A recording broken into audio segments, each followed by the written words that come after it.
Hello बच्चों, thermochemistry में हम बात कर रहे थे types of heat of reaction की, है ना। तो उसी का अगला पार्ट हम लेने वाले हैं। हम क्या बात कर रहे थे? Types of heat of reaction की बात कर रहे थे, जिसमें हमने बहुत सारी हीट ऑफ रिएक्शन के टाइप्स की बात करी है, उनको कैसे कैलकुलेट करते हैं, इन सब चीजों की बात कर ली थी। अब हमारा एक आता है bond energy and bond dissociation energy. अब देखो, देखने से ऐसा लगता है कि bond energy and bond dissociation energy दोनों ही क्या है, एक जैसा ही होगा, लेकिन इसमें देखो थोड़ा डिफरेंस क्या है। बॉन्ड एनर्जी क्या होती है, फिर हम बॉन्ड डिस्ट्रीब्यूशन एनर्जी को भी देखेंगे। Bond energy, the average of enthalpies required to break the bonds into free atom in gaseous state। फिर से पढ़े एक बार, क्या लिखा है? The average of enthalpies required to break the bond into free atoms in gaseous state. अब gaseous state का मतलब ये नहीं कि उसको इसमें चेंज करना है, इसका मतलब ये कि अगर आप उन्हें सेपरेट करते हो तो वो एक दूसरे को इंटरफेयर ना करें, है ना। तो जैसे कि मेरे पास में एक एग्जांपल मैं लेती हूँ कि एग्जैक्टली क्या बोलना चाह रहे हैं हम यहाँ पे। जैसे H2O, है ना। तो H2O में आपके पास में HOH मतलब ऑक्सीजन और हाइड्रोजन के बीच में बॉन्ड है ना। तो इस H2O को, ये आपके पास में गैसियस स्टेट में है, अगर आपने इसे तोड़ा तो जब आप ब्रेक करोगे तो पहले ये H में ब्रेक होगा, उसके बाद मतलब ये बॉन्ड टूट गया पूरा, है ना। तो आपने इसमें तोड़ा तो इसमें एक हाइड्रोजन बन गया, प्लस यहाँ पे OH गैसेस बन गया। ठीक है। तो जब ये पहली स्टेप है, इस पहली स्टेप में मेरे पास में जो एनर्जी लगी उसे हम क्या बोलेंगे? डेल्टा H1R, है ना। ये पहली स्टेप में हो गई। अब मेरे पास में जो बॉन्ड दूसरा है वो किसके बीच में है? O एंड H के बीच में है। तो हम यहाँ पे क्या करेंगे? OH है, गैसियस फॉर्म में है, इसे हम क्या करेंगे? अब और अलग अलग करेंगे तो ये गैस में चेंज हो गया, O में चेंज हो गया, प्लस ये H में, है ना। तो यहाँ पे जो आपके पास में एनर्जी लगी उसे हम क्या बोलेंगे? डेल्टा H2R बोलेंगे। तो हमारे पास में क्या है कि पॉली एटॉमिक की हम अगर बात करेंगे, तो जब पॉली एटम में आप बॉन्ड तोड़ोगे तो आपको हर एक स्टेप में जो एनर्जी लगेगी वो सेम नहीं होगी। वो सेम क्यों नहीं होगी? क्योंकि जब आप पहले बॉन्ड तोड़ रहे हो तब आपने H2O से OH बॉन्ड अलग करा, है ना। कहाँ कर रहे हो आप? H2O से कर रहे हो आप, यहाँ पे H और OH मतलब OH बॉन्ड अलग कर रहे हो। फिर आप सेकंड स्टेप में क्या कर रहे हो? आप O एंड H के बीच का बॉन्ड अलग कर रहे हो। तो हर एक में आपके पास में एनर्जी सेम नहीं लगेगी, तो इसलिए हम यहाँ पे क्या निकालते हैं? एवरेज निकालते हैं। तो आप यहाँ पे बोलोगे बॉन्ड एनर्जी, या फिर मैं इसको क्या बोल दूं? Delta H, enthalpy of bond energy, ऐसा भी बोल सकते हैं। It will be equal to delta H1R plus delta H2R, इन दोनों का एवरेज, है ना। अगर आपके पास में, ये तो आपके पास में दो थे, और भी ऐसे आता तो एक और स्टेप में आपके पास में ब्रेक होता है, तो इस तरह से हम बोलेंगे the average of enthalpies required to break the bonds into free atoms. हमने सबको क्या करा? फ्री एटम्स में चेंज कर दिया है, और उसमें जो आपको एनर्जी रिक्वायर्ड होगी उसका हमने एवरेज ले लेना है, तो हमारे लिए वो क्या कहलाएगी? बॉन्ड एनर्जी कहलाती है। दूसरा कहता है बॉन्ड डिसोसिएशन एनर्जी। इसका क्या मतलब है? The enthalpy required to break given bonds. मतलब जैसे कि अगर मुझे Cl2 के बीच में, Cl2 है हमारा गैसियस फॉर्म में, इसका बॉन्ड ब्रेक करना है, तो मैं इसे जब तोड़ूंगी तो Cl के बीच में बॉन्ड तोड़ूंगी तो ये आपका Cl और फिर Cl प्लस में, है ना। तो इसके लिए जो मुझे लगा उसे हम क्या बोलेंगे? इसके लिए जो एनर्जी लगी मतलब डेल्टा HR जो लगी, मतलब हीट ऑफ एनर्जी जो लगी, वो उसे हम क्या बोलेंगे? मतलब हम बोल देंगे बॉन्ड डिसोसिएशन एनर्जी। तो we can say here delta HR it would be equal to delta H bond dissociation energy। तो है ना डिफरेंस यहाँ पे हम क्या बात कर रहे हैं? यहाँ पे हम एक मॉलिक्यूल की बात कर रहे हैं और उसे सीधे हम दो एटम में चेंज कर ले जा रहे हैं ना। यहाँ पे हम क्या कर रहे हैं? पॉली एटॉमिक मॉलिक्यूल की बात कर रहे हैं, और हर एक स्टेप में आपको मतलब मोर देन वन स्टेप यहाँ पे फॉलो करनी पड़ेगी। तो आपके पास में ये enthalpy required to break given bond, किसी भी बॉन्ड को ब्रेक करने के लिए, जैसे H2 के बीच का मुझे बॉन्ड ब्रेक करना है तो मुझे यहाँ पे क्या करना पड़ेगा? H और He। अब मैं इसको जो एनर्जी दूंगी उसी में क्या बोल दूंगी? Bond dissociation energy. मतलब इस H2 के बीच का जो बॉन्ड है इसको मुझे ब्रेक करने में जो एनर्जी लगेगी उसी में क्या बोल दूंगी? Bond dissociation energy. मतलब यहाँ पे कोई एवरेज नहीं है। यहाँ पे मुझे एवरेज क्यों लेना पड़ा? समझ में आ गया? क्योंकि अलग अलग टाइप का बॉन्ड रहेगा हर एक स्टेप में। तो ये था हमारा bond energy and bond dissociation energy. आगे बात समझ में? आगे बढ़े। नेक्स्ट है हमारा एंथैल्पी ऑफ एटमाइजेशन। अब एंथैल्पी ऑफ एटमाइजेशन का मतलब क्या है, एटम में ही चेंज करना है ना। लेकिन अब वहां पे मेरे पास में ऐसी कुछ जो बॉन्ड डिस्ट्रीब्यूशन एनर्जी है, वहां पे मुझे कंडीशन ये नहीं दी थी कि 1 मोल ऑफ सब्सटेंस को कन्वर्ट करना है ना गैसियस एटम में। वहां पे मुझे गिवन बॉन्ड को तोड़ना था। तो यहाँ पे क्या लिखा गया है, the enthalpy change when 1 mole of substance converts into gaseous atom। ठीक है ना। तब हम जैसे अगर आप यहाँ पे H2 लेते हो, अब देखना थोड़ा सा अपना डिफरेंस है, आप समझो जरा ध्यान से। H2 लिया आपने और मुझे यहाँ पे ये 1 मोल है, यहाँ पे मैंने क्या करा, इसको 1 मोल लिया। तो 1 मोल ऑफ सब्सटेंस को मैंने कन्वर्ट करना है गैसियस एटम में। तो H जी और ये एच जी में चेंज हो गया। तो मुझे इसको क्या बोलना है, डेल्टा एच ए, मतलब हीट ऑफ एटमाइजेशन। अब इस केस में मैं क्या कर सकती हूँ, इस केस में इसको बोल सकती हूँ मैं delta H bond dissociation energy, क्योंकि वहां पे भी हमने यही किया था, यहाँ पे भी यही कर रहे हैं। लेकिन अगर आपने एच ओ एच इस तरह से लेते हो, मतलब H2O को ब्रेक करते हो, तो देखो क्या होगा, H2O को ब्रेक करोगे तो H2O को बच्चों जब आप ब्रेक करोगे H2O को गैसियस फॉर्म के लिए, तो हमारे पास में क्या आएगा, twice H gas plus O gas. अब यहाँ से मुझे मिलेगा डेल्टा एच ए। और अब यहाँ पे क्या हो रहा है कि मेरे पास में इसको मैं क्या नहीं बोल सकती हूँ, डेल्टा एच ए को मैं यहाँ पे बॉन्ड डिसोसिएशन सॉरी आपका बॉन्ड एनर्जी नहीं बोल सकती हूँ, है ना। क्योंकि मैंने क्या कहा था कि इसके लिए आपको, क्योंकि बॉन्ड एनर्जी क्या थी, एवरेज होती है। तो इस केस में हम इसे हीट ऑफ एटमाइजेशन बोलेंगे, लेकिन हम इसे हीट ऑफ मतलब बॉन्ड एनर्जी नहीं बोलेंगे। क्या मेरी बात समझ में आ गई। इस केस में हम इसे बॉन्ड डिसोसिएशन एनर्जी बोल सकते हैं। अब मैं यहाँ पे भी इसको बॉन्ड डिसोसिएशन एनर्जी नहीं बोलती, क्योंकि बॉन्ड डिसोसिएशन एनर्जी में मैं क्या करती हूँ, आपके पास में जैसे Cl2 रहा है, मतलब मोनो आपका जो डायटोमिक मॉलिक्यूल है उसके बॉन्ड को ब्रेक करती हूँ, पॉलीएटॉमिक को नहीं करती। जो पॉलीएटॉमिक में करते हैं तो हम क्या करते हैं, एवरेज लेते हैं, और उसी का एवरेज का हम क्या बोल देते हैं, बॉन्ड एनर्जी। लेकिन इस केस में भी मैं इसको बॉन्ड एनर्जी नहीं बोल सकती हूँ। क्यों नहीं बोल सकती हूँ, क्योंकि मैंने यहाँ पे इसे एक ही स्टेप में कर दिया। तो अब यहाँ पे ये सिर्फ क्या कहलाएगा, हीट ऑफ एटमाइजेशन कहलाएगा, हीट ऑफ बॉन्ड एनर्जी यहाँ पे ये नहीं कहलाएगा। इतनी बात समझ में आ गई। आगे बढ़े। नेक्स्ट है हमारे पास में delta H R in terms of bond energy. जैसे हमने delta H R in terms of delta H F लिखा था, वैसे ही हमें ये लिखना है। लेकिन वहां पे देखो, मैं यहाँ पे थोड़ा सा बता देती हूँ कि मैंने यहाँ पे और वहां पे क्या डिफरेंस है। अगर मेरे पास में delta H R in terms of delta H F लिखना होगा, तो मैं यहाँ पे क्या लिखती हूँ, delta H F of product minus delta H F of reactant लिखती हूँ, है ना।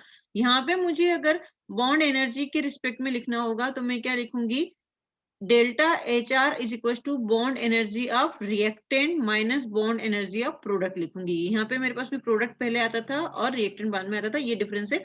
अब देखो कि इधर मुझे क्या करना है कि जैसे कि मेरे पास में ये एक रिएक्टेंट है ना, इसकी रिएक्शन H2 के साथ में करा रहे हैं, तो ये आपका प्रोडक्ट बन रहा है। तो इसके लिए डेल्टा एच आर अगर अपने को लिखना है तो आप कैसे लिखोगे, हम इसे एप्सिलॉन भी बोलते हैं। क्या बोलते हैं, एप्सिलॉन भी। कुछ नहीं है, अलग अलग इसलिए बोला है, देखिए कितने टाइप के बॉन्ड है। यहाँ पे मेरे पास में कार्बन कार्बन डबल बॉन्ड है ना। तो आपको ये एनर्जी गिवन होगी कि कार्बन कार्बन डबल बॉन्ड के लिए बॉन्ड एनर्जी, तो हम यहाँ पे लिख सकते हैं bond energy of carbon carbon double bond, क्योंकि पहले ऐसे रिएक्टेंट और उसके बाद में हम क्या करते हैं, प्रोडक्ट की बात करते हैं।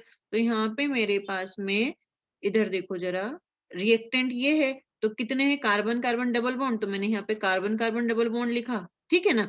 फिर मेरे पास में कार्बन और हाइड्रोजन के बीच में कितने बॉन्ड है, कार्बन एंड हाइड्रोजन के बीच में 4 बॉन्ड है ना। तो मैं क्या लिखूंगी, 4 epsilon of carbon hydrogen bond energy. मतलब आप ये भी बोल सकते हो कि bond energy of carbon carbon double bond plus bond energy of carbon hydrogen. लेकिन कार्बन हाइड्रोजन बॉन्ड कितने हैं, 4 है, तो इसलिए 4 से मल्टीप्लाई करना पड़ेगा इसे, तो उसके अंदर CH आ गया। फिर मेरे पास में रिएक्टेंट में अभी भी क्या बचा है, H बचा है, तो bond energy of HH minus फिर मेरे पास में हम चले जाएंगे किधर, प्रोडक्ट साइड। तो bond energy of carbon carbon, और कितने बॉन्ड है कार्बन और हाइड्रोजन के बीच में, कार्बन और हाइड्रोजन के बीच में 6 बॉन्ड है। बस कुछ नहीं करना। तो ऐसे याद रखो, bond energy of reactant minus bond energy of product. तो हर एक बॉन्ड की बॉन्ड एनर्जी, क्योंकि बॉन्ड एनर्जी क्या होती है, एवरेज लेते हैं ना, तो जितने बॉन्ड आप ब्रेक करोगे, तो यहाँ पे आप कितने बॉन्ड ब्रेक करोगे, आप carbon carbon double bond break करोगे, आप कार्बन हाइड्रोजन बॉन्ड ब्रेक करोगे, आप हाइड्रोजन हाइड्रोजन बॉन्ड ब्रेक करोगे। तो इन सबका अपने को लिखना पड़ेगा समीशन, है ना। फिर उसके बाद में इधर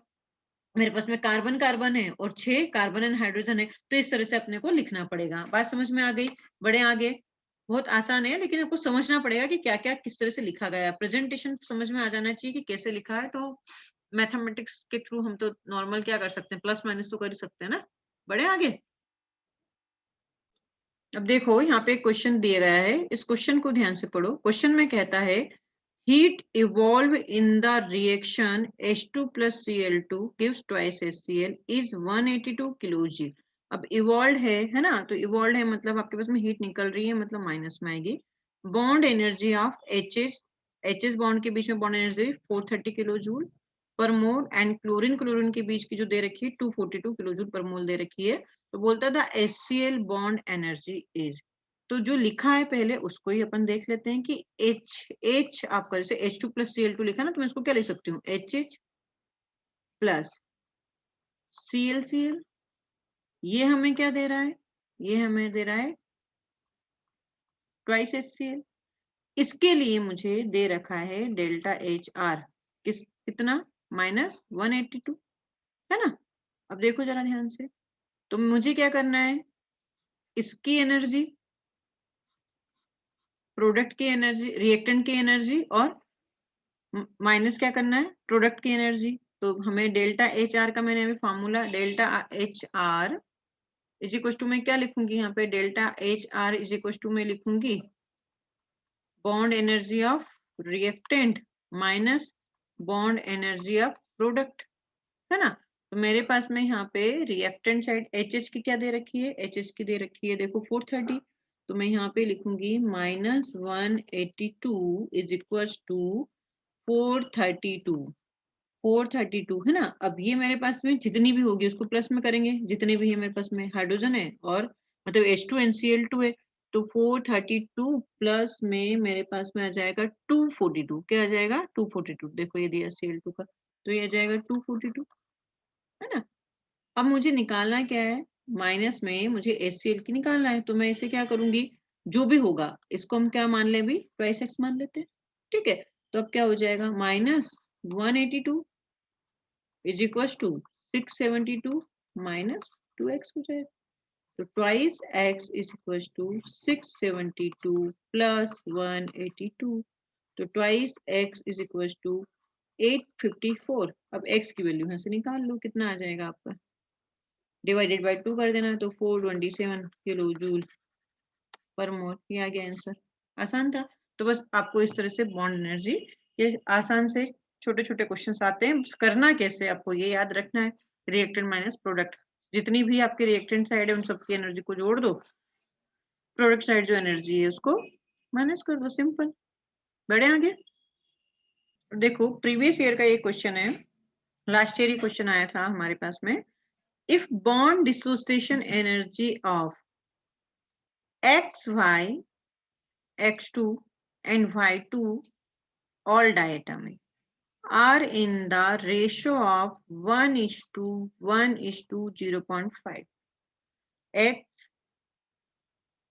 XY, X2 एंड Y2 का जो बॉन्ड डिसोसिएशन एनर्जी है ये सबके सब डायटोमिक है, और इनका मुझे जो रेशियो दे रखा है वो दे रखा 1:1:0.5, and delta HF for XY is -200 kilo joule पर मोल। Find bond dissociation energy of X2, ठीक है। तो हमारे पास में बोले रिएक्शन कैसे, तो रिएक्शन आपको इनडायरेक्टली दी गई है, इसलिए ध्यान से देखो जरा कि रिएक्शन में क्या बोल रहा है, डेल्टा HF मतलब XY, delta HF for XY, है ना, मतलब XY बना रहा है। तो सोचो कि मैंने डेल्टा HF के लिए क्या बताया था कि एक आपका 1 मोल ऑफ प्रोडक्ट बनना चाहिए उसकी, किससे, जो कॉन्स्टिट्यूएंट पार्टिकल रहेंगे वो आपके और मतलब बोल सकते हो कि अपनी ओरिजिनल स्टेट में रहने चाहिए। तो एक्स वाई अगर मुझे बनाना है तो ये 1 मोल आएगा, तो ये 1 मोल आएगा तो मुझे कितना लेना पड़ेगा, यहाँ पे मुझे लेना पड़ेगा हाफ x2 हाफ y2, तो ये एक्स वाई मिल जाएगा। तो इसके लिए मुझे delta H R that is delta H F दे रखा है कितना, -200।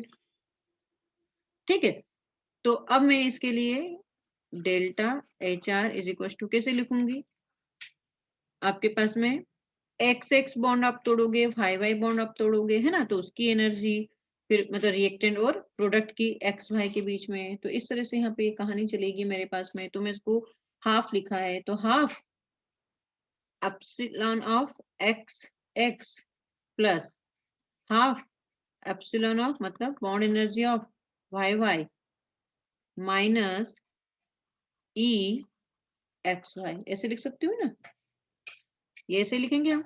ये हमारा पूरा जो है बॉन्ड एनर्जी ऑफ रिएक्टेंट हो गया, ये बॉन्ड एनर्जी ऑफ प्रोडक्ट हो गया, माइनस अपने को करना है। अब ऐसा मान लो कि मेरे पास में ये जो रेशो है उसको ए के टर्म्स में अपन दें ताकि निकालना आसान हो जाए, तो हम इसको ए के टर्म्स में मान लेते हैं। ये -200 इज इक्वल टू हाफ, इसको मैंने कितना मान लिया, ए मान लिया, इसको ए माना, तो ये भी ए हो जाएगा, तो ये फिर कितना हो जाएगा आपका हाफ, ये 0.5 ए हो जाएगा, ठीक है ना। तो आप क्या लिखोगे यहाँ पे, हाफ ए प्लस हाफ, अब ये किसके लिए, वाई वाई के लिए, तो वाई वाई के लिए क्या दे रखा देख लो जरा, एक्स एक्स के लिए तो इसने दे रखा है, एक्स एक्स के लिए 1 दे रखा था, y2 के लिए हमारे पास में ये 0.5 है, तो हम यहाँ पे इंटू 0.5 ए, फिर इसने एक्स वाई, ये एक्स वाई इसके लिए क्या दे रखा था 1 मतलब ए। अब यहाँ से मैं इसे सॉल्व कर लेती हूँ,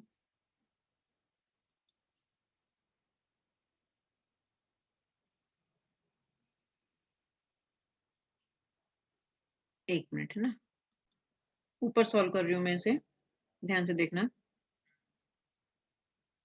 ये आया तो मुझे यहाँ से ए के टर्म्स में बात करनी है, तो मैं यहाँ पे देख रही हूँ -200, ये क्या हो जाएगा आपका -200 इज इक्वल टू a/2, लिख लो a/2 प्लस क्या हो जाएगा a/4 माइनस ए, एलसीएम लिया तो यहाँ पे क्या हो जाएगा -200 is equal to thrice a/4 minus A, है ना।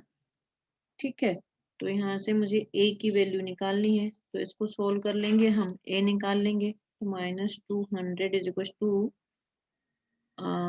थ्राइस a/4 माइनस ए, तो मैं इसको इधर लिख रही हूँ -200 is equal to minus a/4, तो मेरे पास में a क्या आ जाएगा, a इज इक्वल टू हो जाएगा 800, क्या आ गया a इज इक्वल टू 800। तो हमसे पूछा क्या गया था x2 का, है ना, और x2 मतलब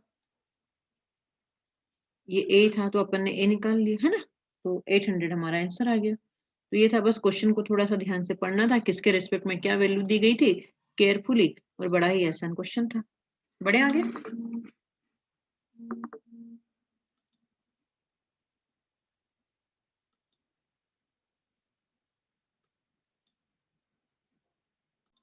अब यहीं पे मैं आप लोगों को एक और चीज बता देती हूँ, रेजोनेंस एनर्जी, है ना, रेजोनेंस एनर्जी निकालने का फॉर्मूला क्या होता है, तो हमारी सारी टाइप की एनर्जी यहाँ पे इंक्लूड हो जाएगी, रेजोनेंस एनर्जी।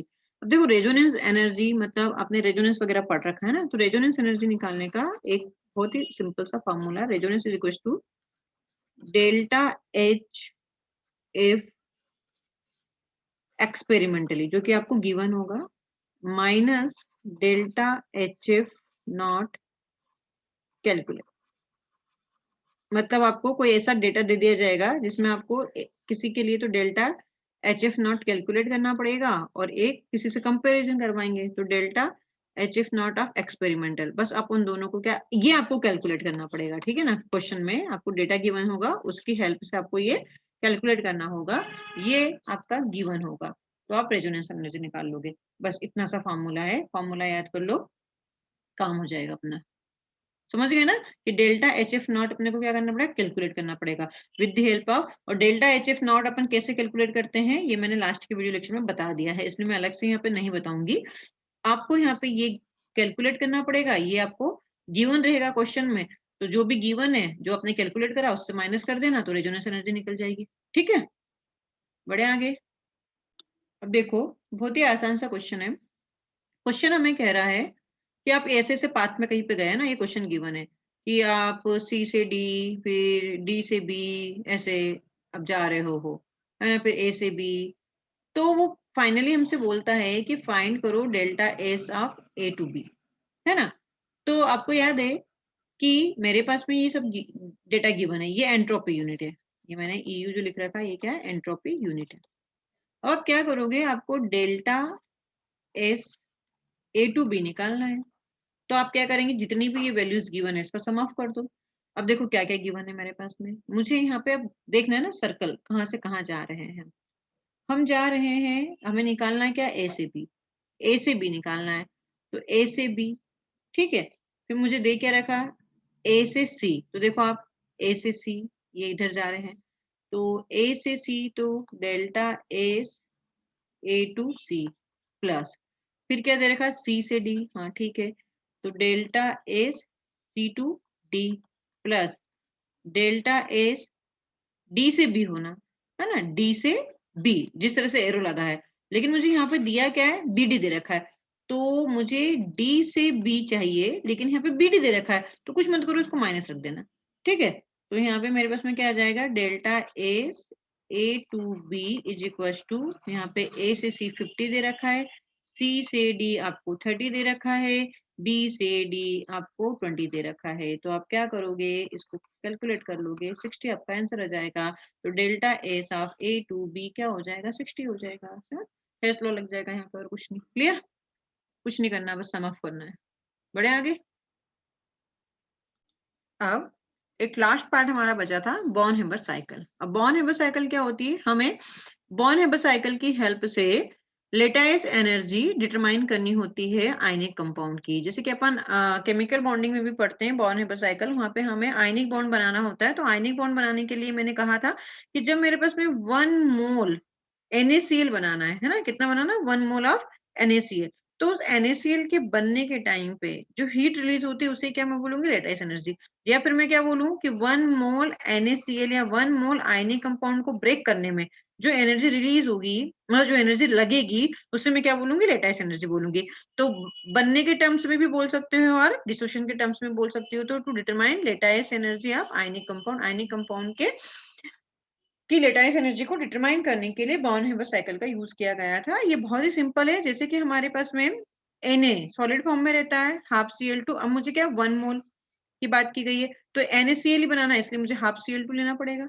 ठीक है ना, तो Na plus half Cl2 delta HF मतलब हिट ऑफ फॉर्मेशन, NaCl आ गया सॉलिड फॉर्म में। तो इसको बनने के लिए एक तरीका तो ये डायरेक्ट बन गया, ये डायरेक्ट तरीका है। अब इनडायरेक्ट तरीका क्या है, हम एक एक चीज सोचेंगे कि Na आपका सॉलिड फॉर्म में था, ये मैं आपको बता भी चुकी हूँ ना केमिकल बॉन्डिंग में। Na आपका क्या था, Na हमारा सॉलिड फॉर्म में था, फिर इसे हमने heat of sublimation the, gaseous form में चेंज करा, फिर हम इसे एनर्जी देते हैं, आयनस एनर्जी, तो इसका इलेक्ट्रॉनिक कॉन्फ़िगरेशन 281 होता है, तो एक इलेक्ट्रॉन निकालने के लिए तो Na प्लस में बन गया। ठीक है, फिर आपको Cl2, तो यहाँ पे मुझे क्या करना पड़ेगा, Cl बॉन्ड को तोड़ना पड़ेगा, मतलब बॉन्ड डिसोसिएशन एनर्जी देना पड़ेगा, तो हाफ बॉन्ड डिसोसिएशन एनर्जी दिया Cl गैस, तो ये डेल्टा HEG मतलब इलेक्ट्रॉन गेन एंथैल्पी और Cl माइनस बन गया। फिर ये दोनों आपस में अट्रैक्ट होंगे और ये आपका NaCl का बनाएंगे, तो ये आपका क्या हो गया, एक इनडायरेक्ट पाथ हो गया, है ना। तो मेरे पास में यहाँ पे delta H F of NaCl में कितनी एनर्जी लगी, ये सब एनर्जी लगी, तो इनका सम ऑफ करेंगे तो क्या क्या हुआ, delta H of sublimation plus ionization energy. एक मिनट, है ना, इसको मैं फिर से लिख देती हूँ दूसरे कलर के पेन से।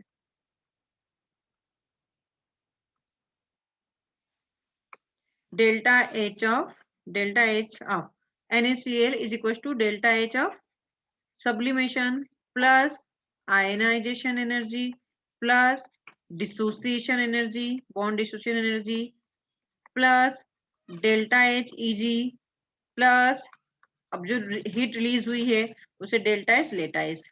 अब एक चीज और ध्यान में रखना कि जब हम वैल्यू पुट करेंगे तो जो आपकी इलेक्ट्रॉन गेन एंथैल्पी होगी वो क्या होगी, माइनस में होगी। तो यहाँ पे आप पहले से माइनस लिख दो तो ज्यादा अच्छा है ना, क्योंकि माइनस प्लस माइनस ही करोगे, लेकिन सम ऑफ करना होता है। लेकिन आप ध्यान रखें कि इसमें क्या होता है, हीट रिलीज होती है। Electron gain enthalpy, first electron gain enthalpy क्या होती है, जनरली हमारी एक्सोथर्मिक इन नेचर होती है, तो माइनस लिखते हैं। तो यहाँ पे हम माइनस लिखें, लेकिन अभी मैं क्या कर रही हूँ, प्लस ही लिख रही हूँ। बट आप ध्यान रखें जब वैल्यू पुट करेंगे तब, वैल्यू पुट करते टाइम पे आप इस चीज का ध्यान रखेंगे। तो मुझे अगर लेटाइज एनर्जी निकालनी तो मैं क्या करूंगी, delta H lattice is equal to delta H F minus delta H